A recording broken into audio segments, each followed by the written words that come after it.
The following is a hockey podcast out of Vancouver and Surrey, British Columbia. It'll only consist of a lot of puck talk and even more BS, or in actual words, banter and satire. Enjoy, and as always, go Canucks go.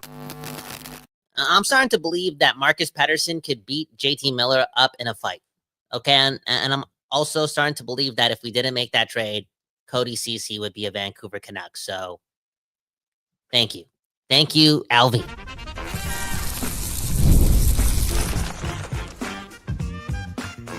You're Locked On Canucks, your daily podcast on the Vancouver Canucks, part of the Locked On Podcast Network, your team every day. Hey, Kyle, don't forget Marcus Pettersson's fightless, man. The guy's taking on Jonah Gadjevich, Tom Wilson, the dude. He fights. Does he win? That's another story. But speaking of fighters, you're listening to another episode of Locked On Canucks. My name is Trevor Beggs, co-host of Locked On Canucks, and also a Canucks writer currently with Daily Hive, Vancouver. And as always, I'm joined by my better half, a.k.a. my work wife, as my wife calls him, Kyle Bhawan. And today we want to tell you why the Vancouver Canucks won free agency. Yes, the Vancouver Canucks. They finally won something.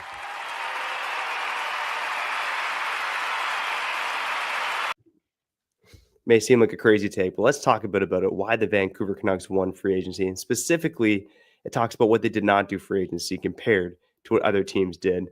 And yes, after months of ripping the trade, we're finally going to come around and give Marcus Pettersson his flowers. Let's also get into some other news and notes around the NHL, some other big signings today, and also other news and notes about Brock Boeser being the Canucks' third option in free agency.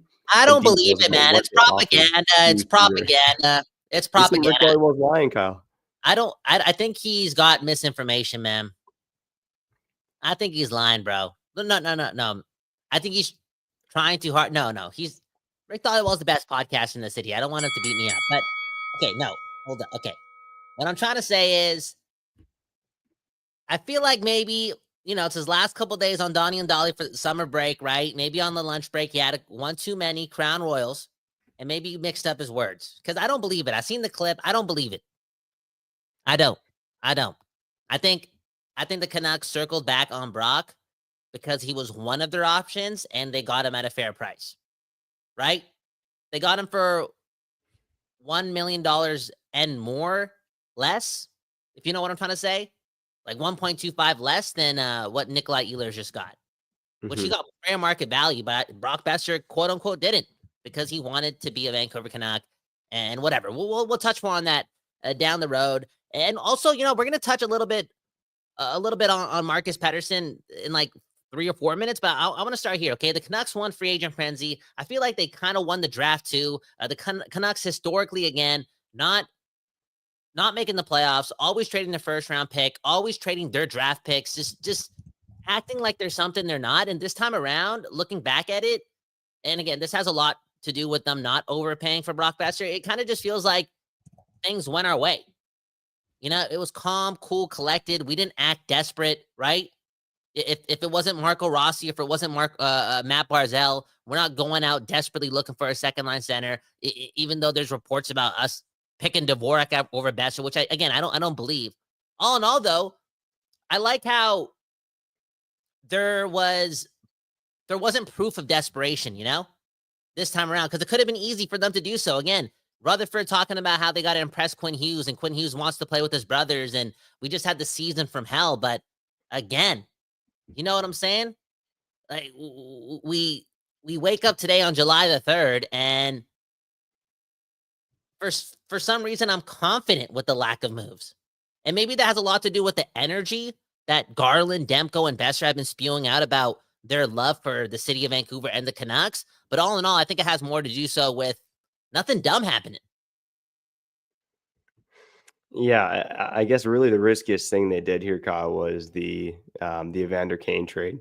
Maybe that's actually a bit bold because he only got 1 year left on his contract. But again, a volatile character, and it'll be interesting to see how he fits in that locker room full of dudes who seem to get along, right? And clearly some risk with the Demko contract as well. But Kyle, I would say that your take's probably correct in that the Canucks avoided the big mistake, right?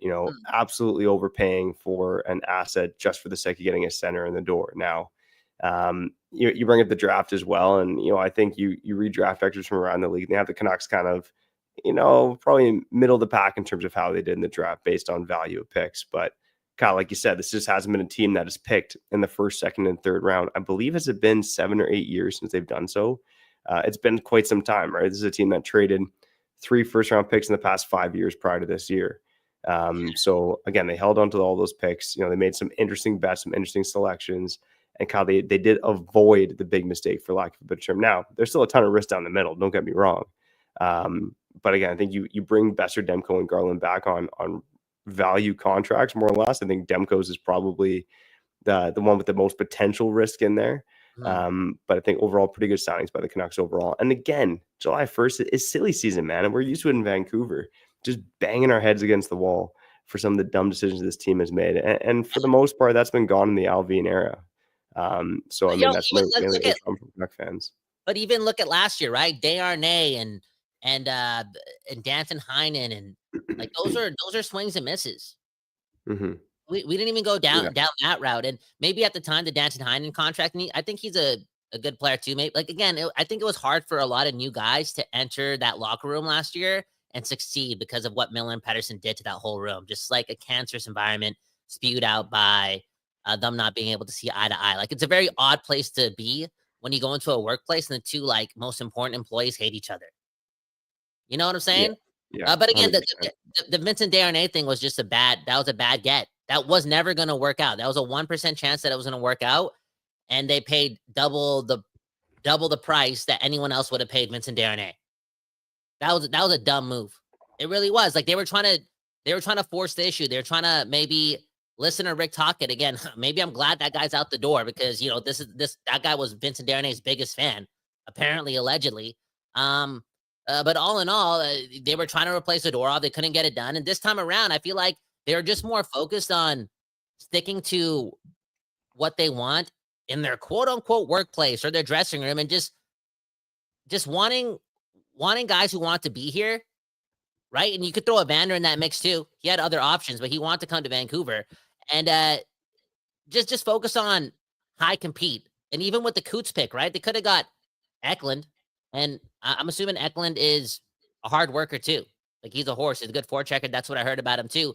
But I feel as if they fell in love with the leadership of Coots, and obviously he's a centerman, which is important too for wherever this team wants to go down the road. But their identity, I feel like maybe that's why I'm comfortable with what they've done. Because again, we've heard Boeser speak. Go check out that Chris Faber interview. Like what a friendly dude. We've obviously all known that, but there's like this calm, friendly confidence about what Boeser sees going on with this organization. And then we had Faber, like, I think he leaked something, he said, like based on what happened last year, I guess Faber's been around the dress, obviously more than all of us. He's the Canucks writer, senior writer, but he talked about how there isn't a lot of negativity. Like after last year, you would expect that room and some of their players to not want to be Canucks moving forward.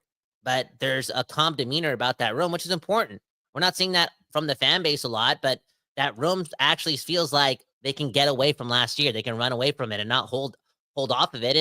And again, it's just giving me assurance that this plan may work. Now, I don't know if it's going to win. It's going to lead to a Stanley Cup. There's not a lot of top heaviness here, but getting back into the playoffs and establishing a winning culture with good goaltending and good defense could be the case. And I wonder how much Marcus Pettersson has to do with everyone wanting to be more of a Vancouver Canuck. Like Garland saw that trade, right? JT Miller for Filipino and Drew O'Connor and Mancini and Marcus Pettersson. Demko saw that trade. Boeser saw that trade. And all for me, remember, I was like, how do we trade JT Miller? 102 points, one of the highest scoring centers, an outlier. I look at him, I look at Sam Bennett. I'm like, Miller can do that in the playoffs. We kind of saw it for a bit too. In an alternate world, if Pettersson steps up last year, Miller has less pressure on him, and maybe he's more of a piece of shit and, can elevate his playoff performance. All in all, though, we traded that guy for all those guys, and those guys,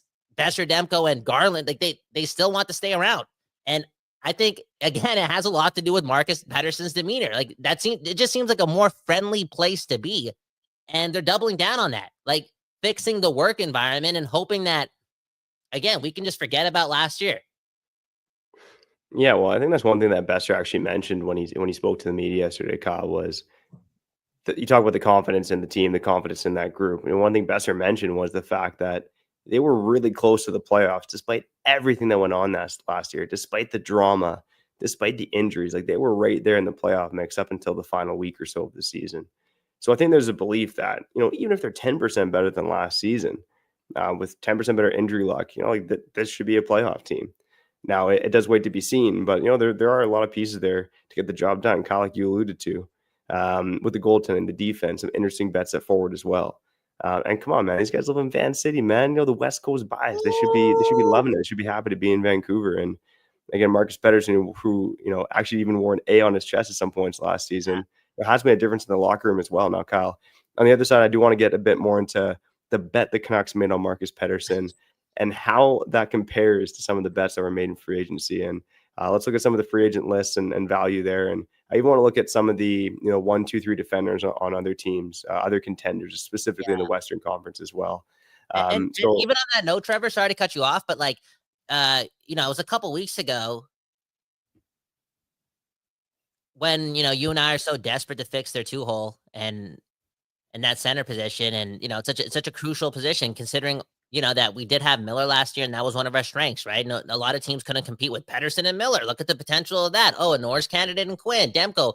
Like, we kind of were so desperate to make sure we had a resemblance of that going into next season, because that's a lethal combination. And because we wanted that so bad, we were like, yo, like, let's trade Marcus Pettersson. Let's fix that hole. Oh, yo, let's trade Philip Hronek. Like, not going to lie, like, again, the fan base, me and you, big fans, like, a little desperate. And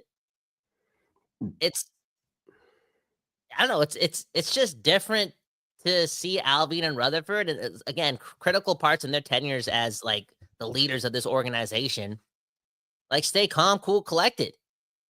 I like organizations like that, like more stoic movement, And the Canucks, out of any team in hockey, based on the Quinn Hughes thing,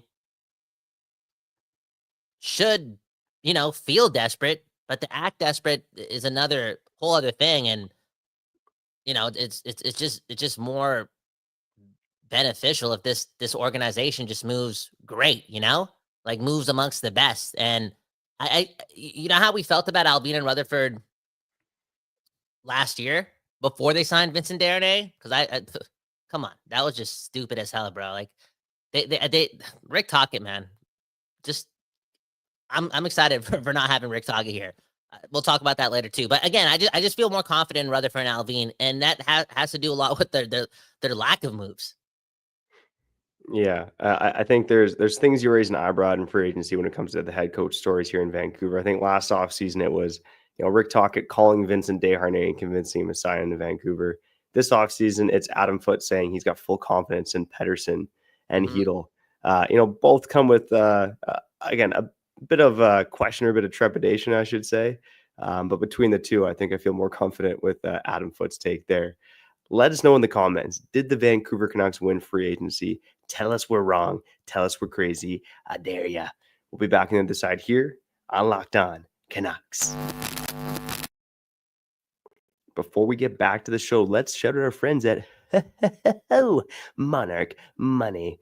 Ever wish managing your money felt easier? Well, guess what? With Monarch Money, it can. Whether you're growing your personal savings or planning a big purchase, Monarch puts you in the driver's seat. It's like having your own personal CFO, baby, giving you full visibility and control over your finances. Monarch Money is more than just a budgeting app. It's a complete financial command center, so you can track all your accounts, investments, and spending in one place. So in addition to managing your money, you're also building your wealth. Now, Monarch Money, one of the best things about it is that you can combine your partner's accounts on there. So yeah, that can help the stress, that, man. It can help the love making. You can also track how many packs. What's that, buddy? Joint bank accounts. I like that, man, because I'm trying to get my girl in that way, because the Punjabi wedding's expensive, man. I talked about it yesterday, man. $240,000 for $240K for 1,400 plates of butter chicken at our wedding. Oh, man. So, well, hopefully in 5 to 7 years, we can help you cover that with the Locked On Canuck proceeds, baby. So make sure you like and subscribe so we can help Kyle afford his extravagant wedding. And man, just get on Monarch Money, man. Help you with your own finances. Help you make the lovemaking better with your partner. Monarch Money, it does it all. So make sure you take control of your finances with Monarch Money. Use code LOCKEDONNHL at monarchmoney.com for 50% off your first year. That's monarchmoney.com, code LOCKEDONNHL for half off of your first year, baby.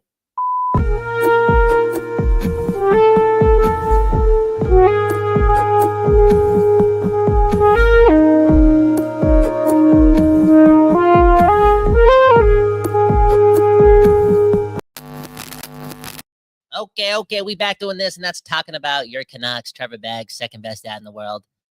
Kyle Bhawan, about to get married in 5 to 7 years. So hit that like button, and every like button that gets hit today is a butter chicken plate for an attendee at our wedding. Okay. Anyways, we've been waiting too long to do this, and let's read the comments here again on Locked On Canucks. Okay, Cethos is saying, maybe I sipped the Kool-Aid, but I'm mostly happy with this roster, and that roster includes not only Philip Hedl as your second-line center, but now Teddy Bluger as your third-line center. Or maybe Aatu Ratu as your third-line center, okay? All in all, on that note, there's some faith in Aatu Ratu now, and I know it may sound extreme to connect this to Marcus Pettersson, but I'm looking forward to what these young players do in a more friendly environment. Because the more and more I think about it, and the more and more I'm reading, because again, if you listen to that Brock Boeser interview, again, Boeser and Miller are like they're homies, they're buds, they're line mates, but you can hear it in his voice. He's just looking forward to not having that like toxicity between Miller and Pettersson in that room. And I think that's going to pay dividends to some of the young talent on this team. And again, Aatu Ratu, 7 goals in 33 games. That's a 15-goal pace. Look how good DPD played and Mancini played. And for the Canucks to take the next step and maybe even potentially be a threat, those guys got to take the step up. And I think it's going to be easier with Marcus Pettersson in the fold. And I know nice guys finish last, right? I know that's the thing, but Boeser, Demko, and Garland aren't signing for that long, especially Boeser and Garland, if they don't enjoy Marcus Pettersson's company. Because he was a big piece of the JT Miller trade.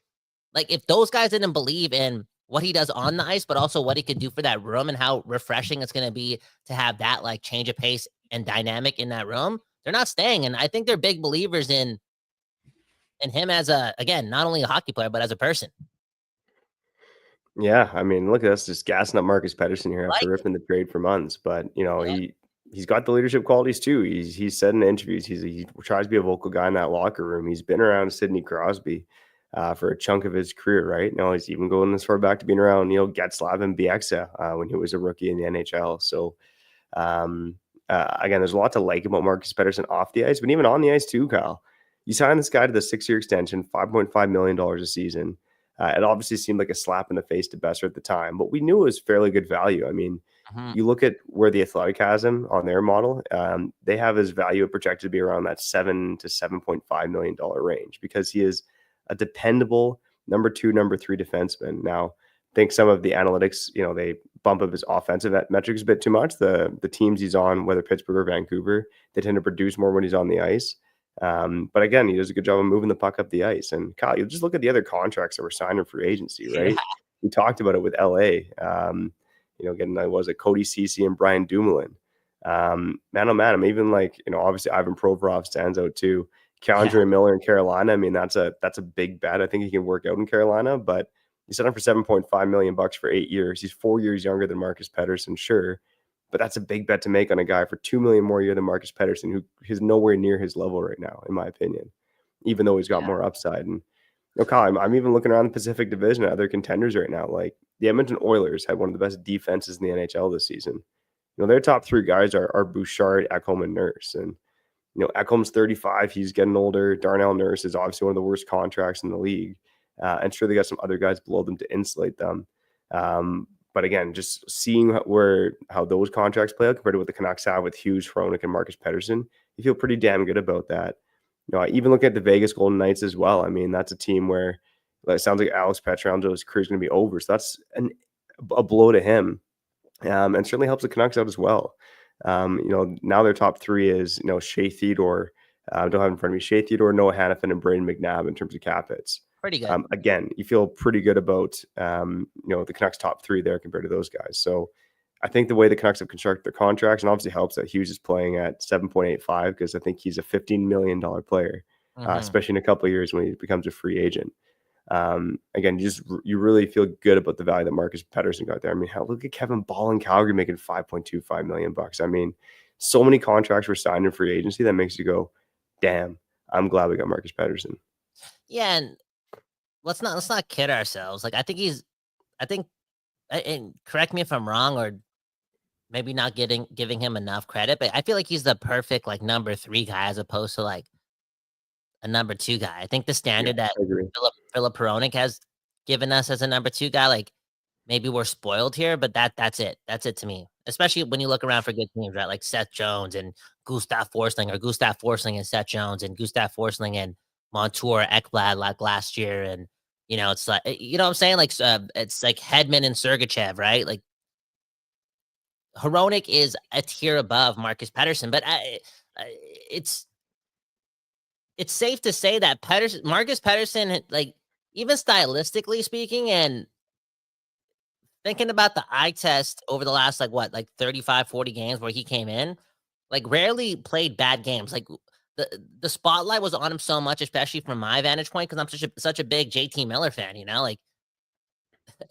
you don't think I'm, like, paying such close attention to, like, what MP3 is doing? And, dude, think about it. Like, I never was complaining about his game.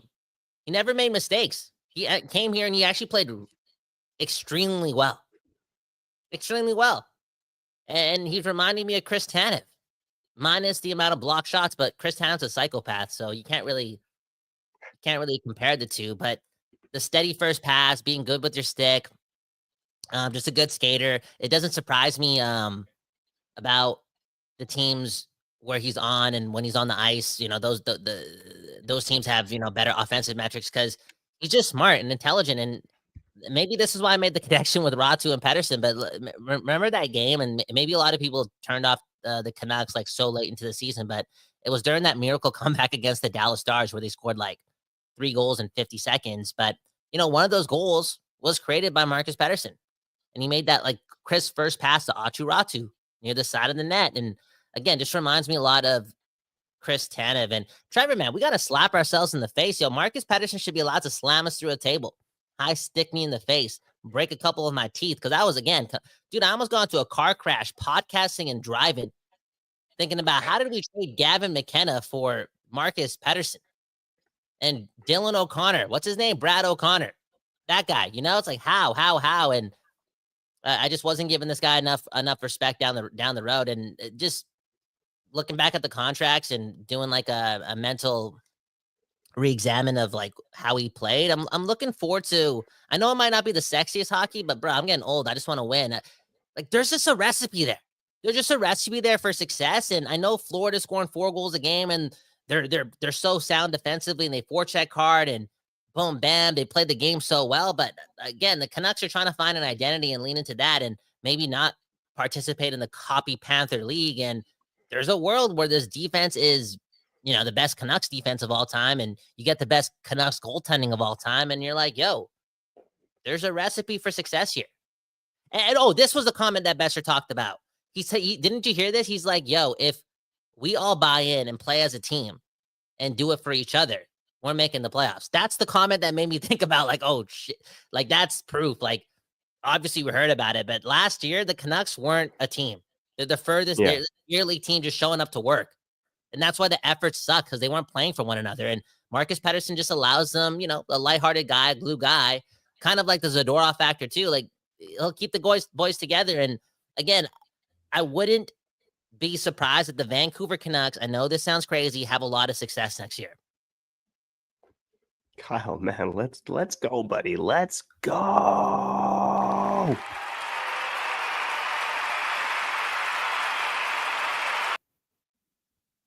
There we go, man. Well, let's get to the other side here. A couple comments I want to get to, and I do want to touch on what you just mentioned there. Do the Canucks have a top 5 defense? Do they have one of the best defenses in the NHL. We'll also wrap up some of the other reports we teased earlier on the episode. You're listening to Locked On Canucks.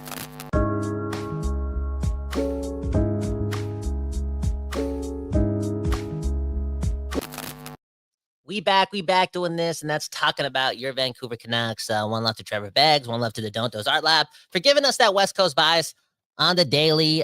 Subscribe, hit the like button, share this with your Vancouver Canucks friends because, again, we say it every day, but it's the truth, man. Happy wife, happy life, man. Trevor's got a family. I got a girl. We still have never taken them out on a double date. The economy, just hit the like button, see what happens. And, yeah, man, that's it.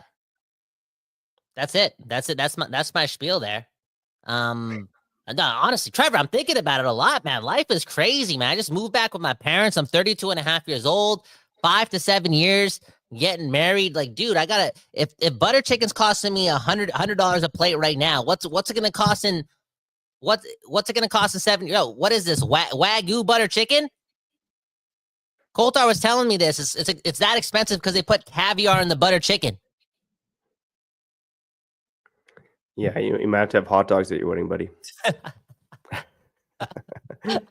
Oh man. Speaking of discounts, man, the Canucks in free agency. So I know, Kyle, you don't necessarily believe the reports, but let's break it down for maybe some of our listeners who hadn't heard about it. So reports from Rick Dollywall, and I think there's some other reports suggesting that the Canucks offered Christian Dvorak a 3-year deal, paying him $4 million a season. I do wonder about the validity of that, because why would Dvorak turn that down and take 1 year in Philly, like you were alluding to? The report also suggests that the Canucks, Mikael Granlund was near the top of their list. Mikael Granlund's agent said the number had to start with the 7. The Canucks didn't want to get past a number in the 6s. So that was the holding point there. And then when both of those fell through, obviously they went back to Brock Boeser. Again, take it with a grain of salt, because the Christian Dvorak one doesn't make a lot of sense to me. They would have had to, of course, move out guys they were chasing, both Dvorak and Granlund, which sounds like it was the case based on some reports. And then finally on Pius Suter, it sounds like the Canucks never got to $4 million with him. They were looking at a number in the 3s, which to me I find fascinating. Again, I don't quite know if I believe that. And if it's true, you really have to question this management. Like, why would you offer Christian Dvorak 3 years, $4 million and not Pius Suter? So there's a lot of things here that don't make sense. Maybe but it's some of the reports Dvorak's better.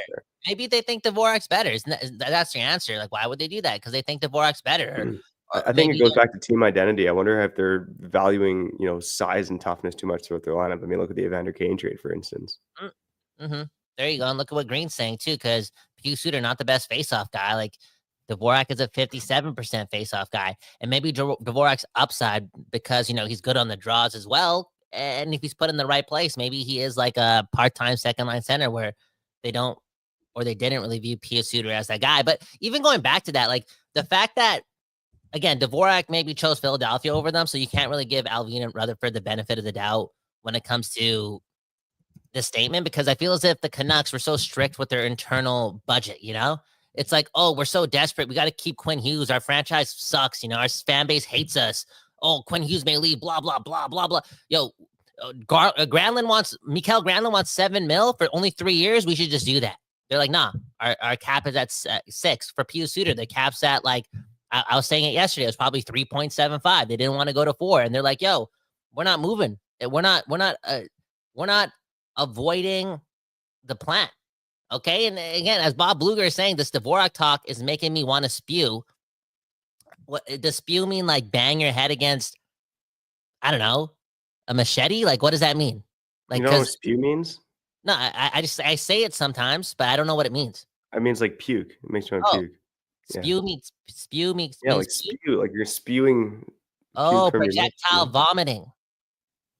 I done that once all over the floor in my house after I came back from Vegas, because true story, I went to Vegas on a 3-day bender, went hard in the paint, didn't go to sleep after a night out in the club, went to the airport, held in my puke from Vegas on the airplane, got to YVR, still had to puke, but didn't want to puke because I didn't, I was trying to hold it down. But right when I got into my parents' house, I puked all over the floor, and now look at me. That's probably why I'm back at my parents' house at 32 and a half years old, because dude, that's legendary that you held in your puke for that long.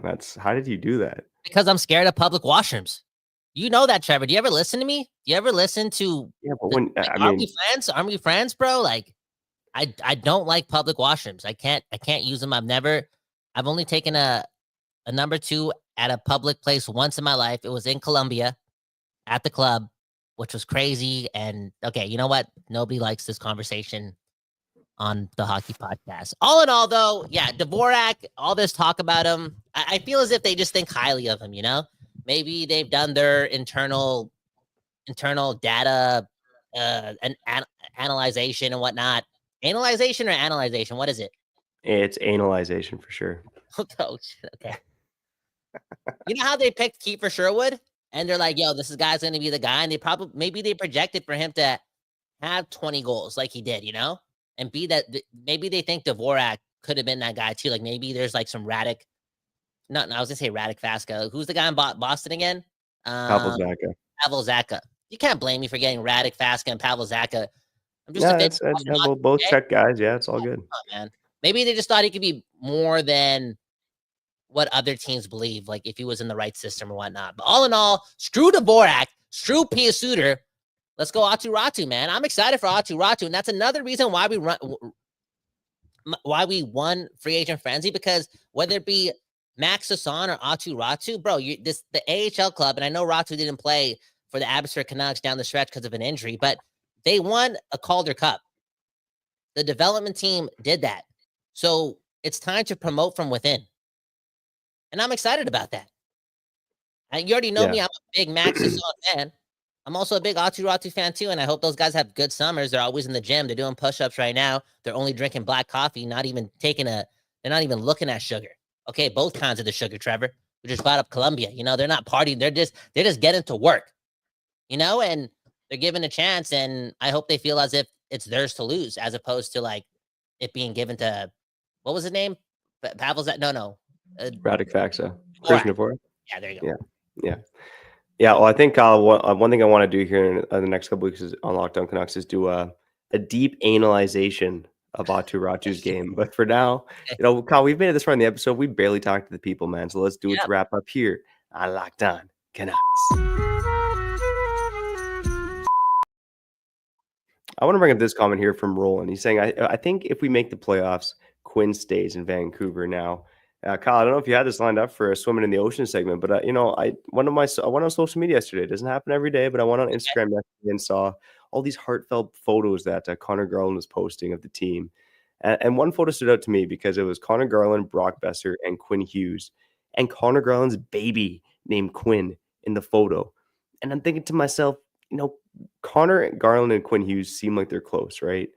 You know, both Americans, you know, lots of photos off the ice. He named his freaking baby Quinn. Connor Garland in Vancouver for the next 7 years. You tell me if the team doesn't go on a run next season, make the playoffs, make some noise, that Quinn Hughes is going to leave now. Of course, his brothers, you know, they're out there. But Connor Garland, is he not also a brother too? Come on, he named his kid Quinn. Yeah, man, there you go. And look, Connor Garland and Jack Hughes the same size, but who's more durable? Who's more with you through tough times? I don't know if Jack Hughes can get through tough times. Quinn Hughes, if you're listening to this, I'm not taking a shot at your brother. It's just facts. This guy gets hurt a lot. I know he's 4'6", 5'6", 5'7", 5'8". I know Garland's 3'6", whatever. They're the same height, but Garland actually drinks milk, and his bones are strong. Jack Hughes don't. So who are you gonna win with? Quinn, man. Honestly, man. Yeah, what's that quote? Blood is thicker than whatever. No, friendship is where it's at. Garland over your brothers. Okay, it is what it is. And as Green is saying, like, this is crazy, and I think there's some truth to this. Rumor is Garland's kid is already taller than him. So where am I going with this? I have no idea, Trevor. It's the off season. Why is everyone else off work and we're here every day, no matter what, in the summer? Yeah, Locked On Canucks, your team every day, no breaks, baby. Even next week, man. I'm on the other side of the world in Australia, and I hope to hop on with you for at least 3 to 4 episodes, man. That's the goal next week. 5. What do you mean? If I wasn't I'd still do 5 episodes of Locked On Canucks. I had a vision that we're going to do a big interview next week, and I'm going to be hungover as balls, recording from the other side of the world here on Locked On Canucks, man. But we do it for the people, man, because, you know, this is one of the best fan bases in the NHL. And there's some excitement for for next year, man. And let's end it with Sethos Elkin saying, maybe I sip the Kool-Aid because I'm mostly happy with this roster. And Yeah, I look, already read that comment off the top. Oh yeah, No, well there you no, go. No. You know why I like you doubling up on it though? Because I think you're sipping the Kool-Aid too. Because if you guys don't know this, I know I'm the FanDuel on the program, and Trevor Beggs is the second best dad in the world, but he's also an Irishman. But Trevor's normally the darkest guy he is the darkest guy in the program. Look at him, look at me. I'm glowing. He's dark. He's dangerous. And, you've been wanting a second line center more. Dude, I feel like you wanted a second line center more than you wanted a second kid. Right? Like you've been asking for it. Again, boom, bam. You've been asking for that miracle as opposed to the other, and we didn't get it. And you have been calm, cool, collected, because I feel as if you're confident too. I know I'm all over the place, and it's hard for me to be so pissed off at this team for like 365 days a year because I'm getting older. My head's losing hair. 7 years, I'm spending $600K on butter chicken. Like life's stressful, and I get pissed off and I get emotional. But because that's the case, I do tend to believe that, with Quinn Hughes, he's the biggest piece of all this. I'm like, I gotta believe that it doesn't get better than this. Like he's the best player this franchise has ever gotten at the most important position, not goaltending. I'm talking about a number one defenseman. I'm like, if everything goes right, we can still win the cup. So, I'm on that optimistic side of things. And here you are. I think you're kind of not at the same place. I don't think you think we're a cup contender, but I feel as if you're also not mad at the Canucks not being able to replace JT Miller because you want to get better, right? Going into last season, we're a contender because we have 4 pillars, but we lost JT Miller. We didn't replace him. And here you are again, calm, cool, collected. So why don't you sign us out with a little spiel, a little political speech, vote for Trevor, and let people feel confident, overly confident, delusionally confident. Like we're going to win the Stanley Cup next year based on your words. Well, honestly, man, it's partly what the Canucks have done right now with, locking up Demko and Lankinen. Again, I'm believing in Demko to be better the next season, to be healthy, to be back to that level. The defense, Dan's already mentioned in the comments, top 5 in the NHL. I really do believe right now it is top 5 in the NHL. And again, there's risk at forward, but there's upside too. And again, I'm looking around at the other teams in the Western Conference. I mean, saw a stat out there, the Edmonton Oilers, with the guys they brought in versus what they let out are like minus 70 goals or something like that compared to last season. The LA Kings got worse. Sure, the Vegas Golden Knights got better by adding Marner, but now they don't have Pietrangelo. I mean, there's opportunity in the Pacific Division next year. There's opportunity in the Western Conference in general. I think Winnipeg's a worse team. Dallas has questions on defense. There's questions all over the place. So, why can't the Canucks do it with the team they have right now? A sneaky bounce back candidate for next season. So I'm in the blue and green, and let's go, baby. And that was another episode of Locked On Canucks. Man, oh man, we love doing this for you. So if you like what we do, go share the episode with a friend. Go like and subscribe on YouTube on the podcast site. Go follow us and leave a 5-star review. Go Canucks, go. F the Oilers. And you've been listening to Locked On Canucks. And go listen to that conversation between Faber and Brock Boeser. I can't believe we talk shit about Brock Boeser, man. I can't believe I'm so happy he's still representing the city of Vancouver because we need more friends like that. Anyways, peace. Peace, peace, peace, peace.